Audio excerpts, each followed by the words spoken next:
अनमोल वचन अखिल भारतीय संत मत सत्संग के संस्थापक और गृहस्थ में आनंद योग के जनक परम संत महात्मा परम पूज्य श्री यशपाल जी महाराज अर्थात परम पूज्य भाई साहब जी द्वारा प्रतिपादित इन अनमोल वचनों का पालन करना अति आवश्यक है। ये वचन हमारी गृहस्थ आध्यात्मिक साधना के लिए मूलभूत सिद्धांत हैं, जो इस प्रकार हैं। हम दुनिया की हर चीज की कीमत आंकते हैं, अपने मानव जीवन की कीमत भी जाने व परमात्मा की प्राप्ति हेतु साधना करें। मनुष्य योनि एक उपहार है, इसीलिए परमात्मा को धन्यवाद देते हुए आधा घंटा प्रातःकाल, आधा घंटा सायंकाल पूजा अवश्य करें। सत्संग, सतनाम व सद्गुरु को प्राथमिकता देते हुए इसी के आधार पर ध्यान योगाभ्यास अवश्य करें व गृहस्थ के कार्यों को परमात्मा का कार्य समझकर उसी की याद में संपन्न करें। हर समय ये ध्यान रहे कि गुरु कृपा द्वारा परमात्मा की पवित्र सत्ता का हमारी आत्मा में वास है, अतः मन में निरंतर अपने इष्ट देव का जाप करें। मान सम्मान की इच्छा न करें व अपमान से दुखी न हो। परमात्मा के अतिरिक्त किसी और का भय न करें। दूसरों की बुराई न करें, न सुने, सत्य व मधुर बोलें, अश्लील शब्द मुंह से ना निकालें, सभी से नम्रतापूर्ण व सुंदर व्यवहार करें। धर्म पत्नी के अतिरिक्त अपने से बड़ी से माता जैसा, बराबर की से बहन जैसा व छोटी से पुत्री जैसा व्यवहार करें। सांसारिक जीवन यापन की आवश्यकताएं अंतहीन है, इसलिए अधिक से अधिक समय सत्संग में व धन परोपकार में खर्च करें। याद रखें, न स्त्री माया है, न धन दौलत, न ही परिवार। माया वह है जो हृदय को परमात्मा से दूर हटा दे। अतः निरंतर सत्संग और सद्गुरु की शरण में रहने का प्रयास करें। भोजन अपने इष्ट को अर्पण कर प्रसाद रूप में परमात्मा की याद में करें। रात्रि में सोने से पहले अच्छे बुरे कार्यों का आत्मनिरीक्षण कर उसका समुचित पश्चाताप करते हुए ध्यान करें व प्रभु की गहरी याद में ही विश्राम करें। परमात्मा तू ही है, तेरी इच्छा पूर्ण हो।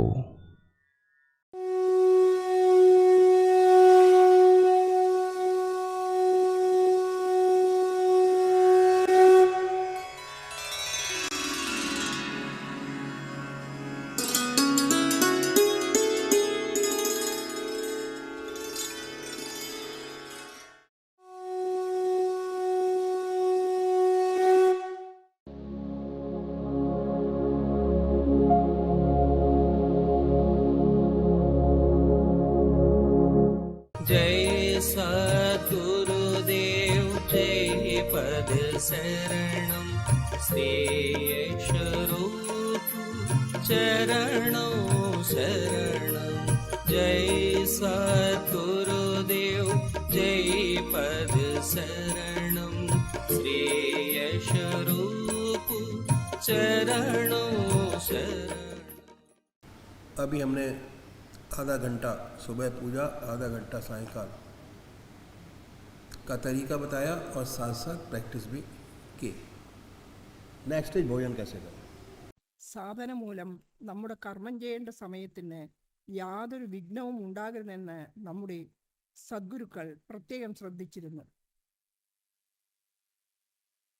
ആദ്യത്തെ പടിയിലെ രണ്ടാമത്തെ ഉപവിഭാഗമാണ് ഇപ്പോൾ പ്രതിപാദിക്കാൻ പോകുന്നത്. എല്ലാ മനുഷ്യരും ഭക്ഷണം കഴിക്കുന്നുണ്ട്. അതിനായി സാധാരണ അരമണിക്കൂർ ഉച്ചയ്ക്കും അരമണിക്കൂർ രാത്രിയിലും നാം ചിലവഴിക്കുന്നു. ഈ സമയം ഒഴിവു സമയമാണ്. ലോകത്തെ മറ്റൊരു കാര്യവും നാം ഇപ്പോൾ ചെയ്യുന്നില്ല. ഈ സമയം ഉപയോഗപ്രദമാക്കാൻ വേണ്ടത് എന്തെന്നാൽ ഭോജനം കഴിക്കുന്നതിൻ്റെ രീതി ഒന്ന് മാറ്റുകയേ വേണ്ടൂ. ശരിക്കു പറഞ്ഞാൽ ഇതൊരു പുതിയ രീതിയല്ല, നമ്മുടെ പ്രാചീനമായ രീതി ഇതുതന്നെയായിരുന്നു. അതിനെ ഞാൻ വിവരിക്കാം. പാശ്ചാത്യ സംസ്കാരം നമ്മളിൽ വളരെ പ്രഭാവം ചെലുത്തിയിട്ടുണ്ട്. അതുകൊണ്ട് നമ്മുടെ സ്റ്റാൻഡേർഡ് 2.5 അടി മുകളിലായി. പണ്ട് നാം നിലത്തിരുന്നാണ് ഊണ് കഴിച്ചിരുന്നത്. ഇപ്പോൾ മേശയും കസേരയും മേലുമാണ് ഊണ് കഴിക്കുന്നത്. അതുകൊണ്ട് വലിയ കുഴപ്പമൊന്നുമില്ല. പക്ഷേ പ്രധാന വിഷമം എന്തെന്നാൽ ഈ ഊണിൻ്റെ സമയത്താണ് ലൗകികമായ എല്ലാ കാര്യങ്ങളും നാം ചർച്ച ചെയ്യുന്നത്. പശ്ചിമ സംസ്കാരത്തിൻ്റെ പ്രഭാവം നമ്മളിൽ വരുത്തിയ മാറ്റമാണിത്. നമുക്ക് ആധ്യാത്മിക ജീവിതം വേണമെങ്കിൽ ഈ ഭക്ഷണം കഴിക്കുന്ന രീതിയിൽ മാറ്റം വരുത്തുക തന്നെ വേണം. ആ പരിവർത്തനം എന്താണെന്നാൽ ഭക്ഷണം നമ്മുടെ മുമ്പിൽ വിളമ്പിയാൽ അത് ഭഗവാന്, അതായത് ഇഷ്ടദേവന് സമർപ്പിക്കുക. ഓരോ ഉരുളയും പ്രസാദ രൂപേണ ഭഗവാന്റെ സ്മരണയിൽ കഴിക്കുക. പരമാത്മാവിൻ്റെ സ്മരണയില്ലാതെ ഒന്നും തന്നെ കുടിക്കുകയോ കഴിക്കുകയോ അരുത്. ഇതാണ് അഭ്യാസം. ഇതുകൊണ്ട് വളരെ പ്രയോജനമുണ്ട്. ഭക്ഷണം ഏത് ചിന്തയിലാണ് കഴിക്കുന്നതെങ്കിൽ ആ ചിന്താരീതിയിലുള്ള രക്തമാകും ഉണ്ടാകുന്നത്. ഭഗവാന്റെ സ്മരണയിൽ ഭക്ഷിച്ചാൽ ഒഴിവു സമയങ്ങളിലും തന്നെത്താനെ ഭഗവത് സ്മരണ ഉണ്ടാകും. രക്തം മാറാതെ ഭക്തി ഉണ്ടാവുകയില്ല. ഗീതയിൽ ഭഗവാൻ ശ്രീകൃഷ്ണൻ സാധകർക്ക് വിശേഷമായ 4 കാര്യങ്ങളാണ് അനുഷ്ഠിക്കാനാണ് പറഞ്ഞിരിക്കുന്നത്. ആദ്യം ആഹാരശുദ്ധി, രണ്ടാമത് വിഹാരശുദ്ധി, മൂന്നാമത് അഭ്യാസം, നാലാമത് വൈരാഗ്യം. ഇതാണ് ആഹാരശുദ്ധിക്കായി നാം ചെയ്യേണ്ടത്. ഈ എളുപ്പ വഴിയാണ് നമ്മുടെ സദ്ഗുരുക്കൾ നമുക്ക് പറഞ്ഞു തന്നിരിക്കുന്നത്.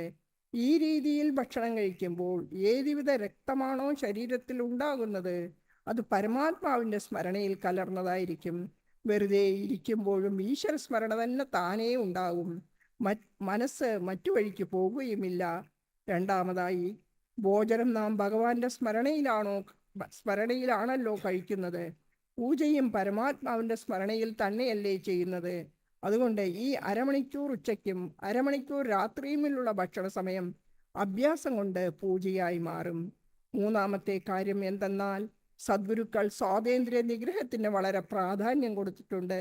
സ്വാദിൽ നിയന്ത്രണം ഉണ്ടാകാത്തിടത്തോളം കാലം ആത്മാവിന് ഇന്ദ്രിയങ്ങളിൽ നിയന്ത്രണം ഉണ്ടാകുന്നില്ല. മഹാത്മാഗാന്ധി തൻ്റെ ബ്രഹ്മചര്യയെക്കുറിച്ചുള്ള പുസ്തകത്തിൽ സ്വാതന്ത്ര്യ നിഗ്രഹത്തിന് വളരെ പ്രാധാന്യം കൊടുത്തിട്ടുണ്ട്.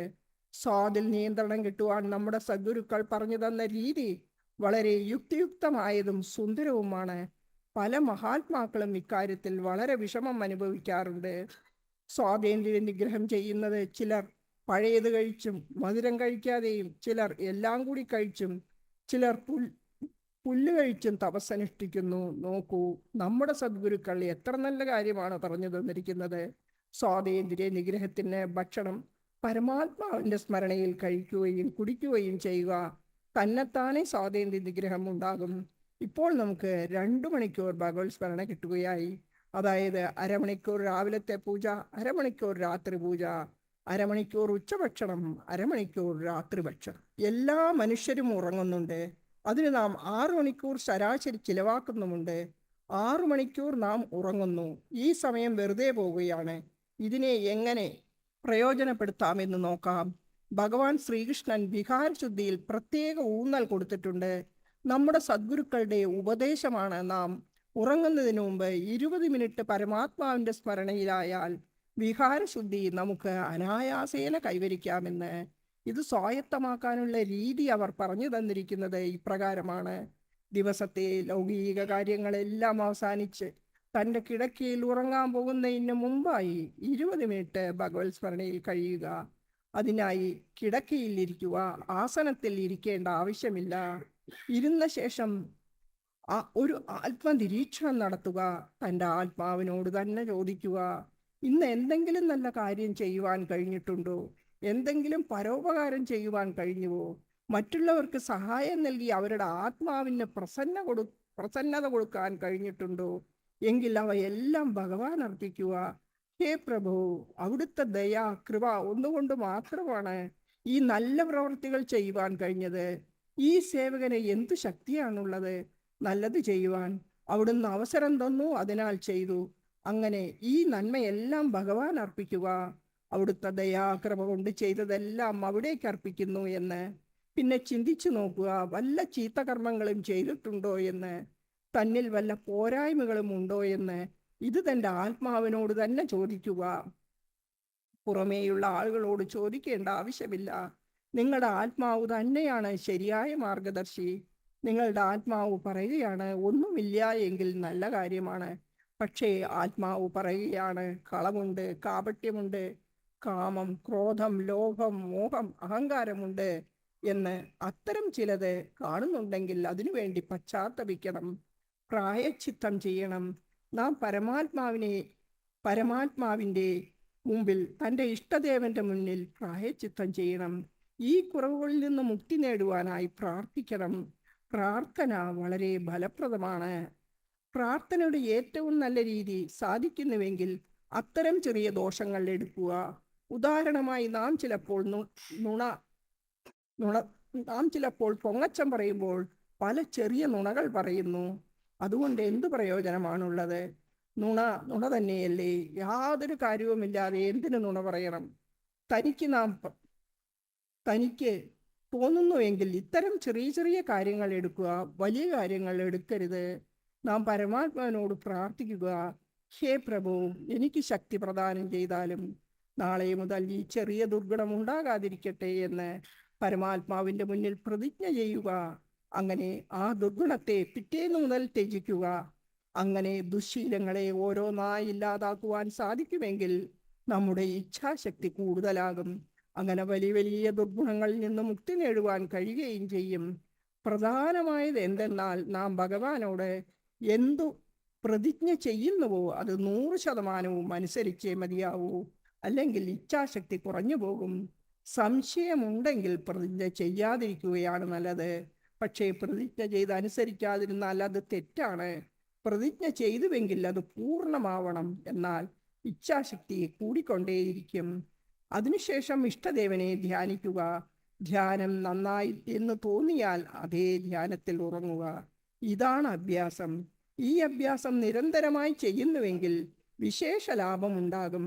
ആർക്കെങ്കിലും അനാവശ്യമായ ദുസ്വപ്നം കാണുന്നുണ്ടെങ്കിൽ അതില്ലാതാക്കുകയും ഉറക്കം വളരെ ഗഹനമാവുകയും ചെയ്യും. അഭ്യാസം കൂടുന്തോറും നല്ല നല്ല സ്വപ്നങ്ങൾ കണ്ടു തുടങ്ങുന്നു.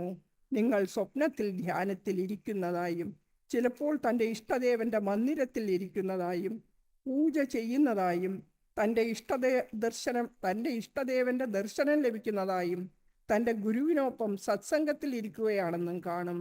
സാധകന്റെ അഭ്യാസം കൂടുന്തോറും നല്ല നല്ല അനുഭവങ്ങൾ ഉണ്ടാകും. ഉറങ്ങുമ്പോൾ അനന്തകോടി സൂര്യന്റെ പ്രകാശം ദർശിക്കും. ശരീരം വൈദ്യുതിയാൽ നിറഞ്ഞതായും ഉറക്കമുണർന്ന് എഴുന്നേൽക്കുമ്പോൾ തൻ്റെ ശരീരത്തിൽ വൈദ്യുതി സഞ്ചരിക്കുന്നതായും തോന്നും. പക്ഷേ വളരെ ആശ്ചര്യം തോന്നും. അത്തരം സാധകർ ഏത് ധ്യാനത്തിലാണോ ഉറങ്ങുന്നത്, എഴുന്നേൽക്കുമ്പോഴും അതേ ധ്യാനത്തിൽ അല്ലെങ്കിൽ കൂടുതൽ ധ്യാനത്തിലായിരിക്കും. അയാളുടെ നാവിൽ നിന്നും പരമാത്മാവിൻ്റെ നാമം താനേ തന്നെ വരും. താൻ ഉറങ്ങുവാൻ പോകുന്നതിന് മുമ്പത്തേതിലും നല്ലൊരു അവസ്ഥയിലായിരിക്കും ഉണരുക. ആജ്ഞാചക്രത്തിലെ സ്പന്ദനത്തോടുകൂടി ഉറങ്ങാൻ പോകുന്ന സാധകർക്ക് ഉണരുമ്പോൾ ആ സ്പന്ദനം കൂടുതലായി അനുഭവപ്പെടും. ആത്മാവ് തന്നെ പറയും, ധ്യാനത്തിലായിരുന്നു ഉറങ്ങിയതെന്ന്. അങ്ങനെ ഈ 6 മണിക്കൂർ ഉറങ്ങിയ സമയം പൂജയായി മാറ്റപ്പെടും. ഇതിന് കാരണം മനസ്സിൻ്റെ പ്രത്യേക ഗുണമാണ്. ഏത് വിചാരത്തിലാണോ നാം ഉറങ്ങുന്നത് ആ വിചാരത്തിലായിരിക്കും മനസ്സ് മുഴുവൻ സമയവും ഇരിക്കുക. ഉദാഹരണത്തിന്, നാം എന്തെങ്കിലും മാനസിക വിഷമത്തോടെയാണ് ഉറങ്ങാൻ കിടന്നതെങ്കിൽ അത്തരം ചിന്തകളടങ്ങിയ സ്വപ്നങ്ങളാകും ഉറക്കത്തിൽ കാണുക. രാവിലെ അതേ ചിന്തയിൽ തന്നെയായിരിക്കും എഴുന്നേൽക്കുന്നത്. അമ്മയുടെ മുലപ്പാൽ കുടിച്ചുറങ്ങുന്ന ഒരു കുഞ്ഞ് ഉറക്കത്തിലും ചപ് ചപ്പ് എന്ന് ശബ്ദിച്ചു കൊണ്ടിരിക്കും. അതായത് കുഞ്ഞ് മനസ്സുകൊണ്ട് ഉറക്കത്തിൽ മുലപ്പാൽ കുടിക്കുകയാണ്. ഇതാണ് മനസ്സിൻ്റെ ഒരു വിശേഷ ഗുണം. മനസ്സ് ഗഹനമായി ഏത് വിചാരത്തിൽ ഉറങ്ങുന്നുവോ അതേ ചിന്തയിൽ തന്നെയായിരിക്കും ഉറക്കം മുഴുവൻ. നാം ഈശ്വരസ്മരണയിൽ പരമാത്മാവിനെ പ്രാർത്ഥിച്ചുറങ്ങുന്നുവെങ്കിൽ ഉറക്കം മുഴുവൻ ധ്യാനത്തിലായിരിക്കും. 6 മണിക്കൂർ ഉറങ്ങുന്നത് അങ്ങനെ പൂജയായി മാറും. ഇതാണ് വിഹാരശുദ്ധി. ഭഗവാൻ ശ്രീകൃഷ്ണൻ വിഹാരശുദ്ധിക്ക് വലിയ പ്രാധാന്യം കൊടുത്തിട്ടുണ്ട്. സാധകന്റെ കിടപ്പുമുറിയാണ്, ശയ്യയാണ് ശരിയായ ആധ്യാത്മിക പുരോഗതിക്കും സാഫല്യത്തിനുമുള്ള ക്ഷേത്രം.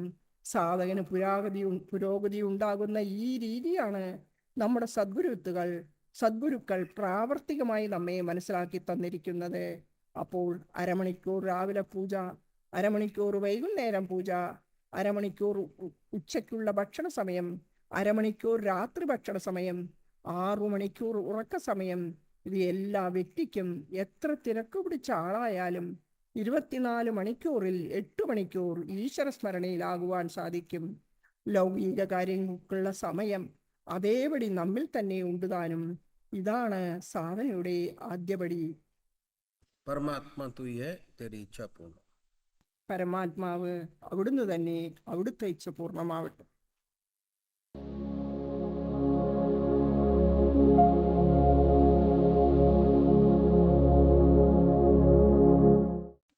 जिस परमात्मा की मूर्त को मानते हैं उसको चुनिए, जो आपको सबसे ज्यादा अच्छा लगता है।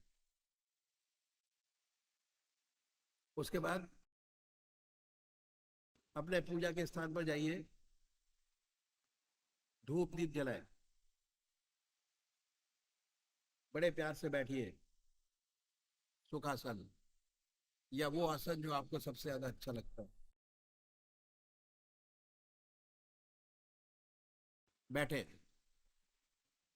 और ये महसूस करें कि आपका इष्ट सह शरीर आपके सामने विद्यमान है। बाय थॉट, ख्याल से।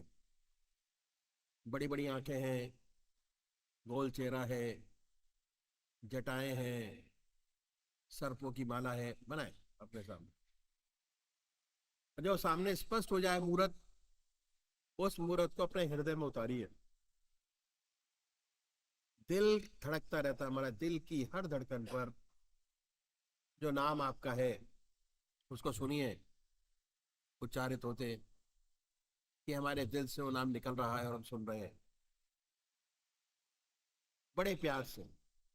जब ये काम करेंगे तो कोई भी सांसारिक बात आपके दिमाग के अंदर आएगी, उन विचारों को हटाएं, अपने इष्ट की याद में लगिए, फिर हटाइए अपने इष्ट की याद में। अभ्यास।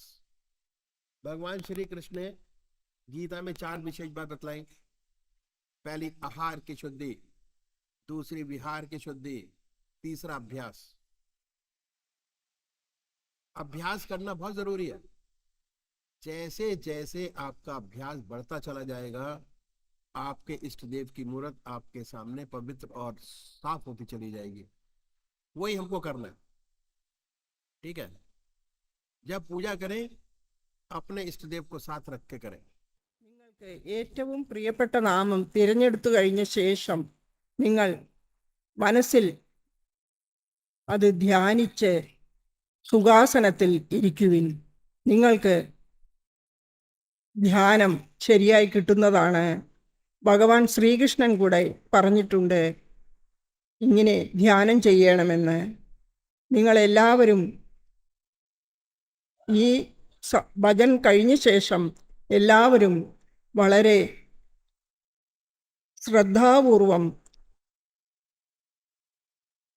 മനസ്സിൽ ധ്യാനിക്കേണ്ടതാണ്. तो अभी एक भजन होगा और भजन के साथ सभी भाई बहन अपने अपने इष्ट का ध्यान करेंगे। ഇപ്പോൾ ഒരു ഭജനയുണ്ടാകും. അതിൽ നിങ്ങളെല്ലാവരും അത് കഴിഞ്ഞ് നിങ്ങളെല്ലാവരും ധ്യാനത്തിനിരിക്കേണ്ടതാണ്. ठीक है, भजन शुरू हो रहा है। इसके साथ साथ सभी भाई बहन अपने अपने इष्ट का नाम जपेंगे, ध्यान करेंगे। ഭജന ഇപ്പോൾ തുടങ്ങുന്നതാണ്. നിങ്ങൾ നിങ്ങളുടെ ഇഷ്ടദേവനെ അതാത് രീതിയിൽ വിചാരിച്ച് മൗനമായി ധ്യാനം ചെയ്യേണ്ടതാണ്. ഗുരുവായൂരപ്പന്റെ പവിഴാധരം മുത്തും മുരളികയാണെൻ്റെ ജന്മം. അവിടുത്തെ മാധുര്യമെല്ലാം തിരയടിച്ചിളകുന്ന കടലെൻ്റെ കണ്ഠം. ഗുരുവായൂരപ്പൻ്റെ പവിഴാധരം മുത്തും മുരളികയാണെൻ്റെ ജന്മം. അവിടുത്തെ മാധുര്യമെല്ലാം തിരയടിച്ചിളകുന്ന കടലെൻ്റെ കണ്ഠം.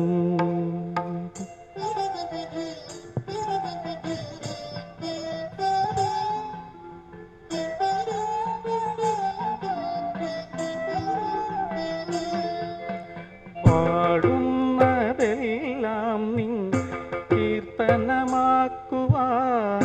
പാടുപെടുന്നൊരൻ പുണ്യം.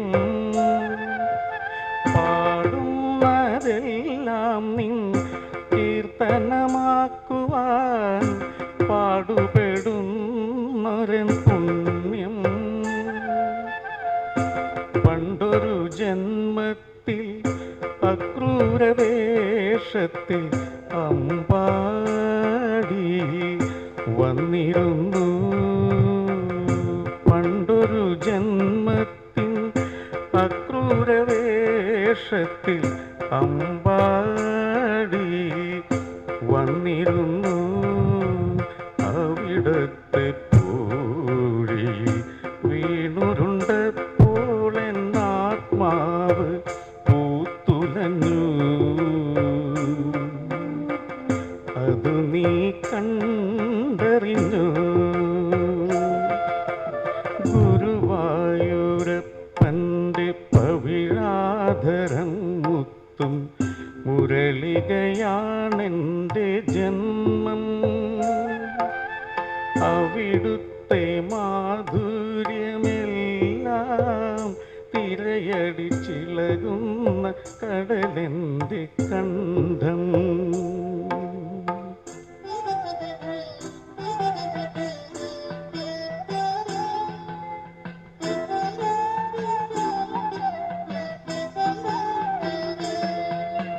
തൂകും മിഴിനീരും പനിനീരായി നിൻ കാൽക്കൽ നേദിച്ചു നിൽക്കുമി ദാസൻ. തൂകും മിഴിനീരും പനിനീരായി നിൻ കാൽക്കൽ നേദിച്ചു നിൽക്കുമി ദാസൻ. പണ്ടൊരു ജന്മത്തിൻ അക്രൂരവേഷത്തിൽ അമ്പാടി.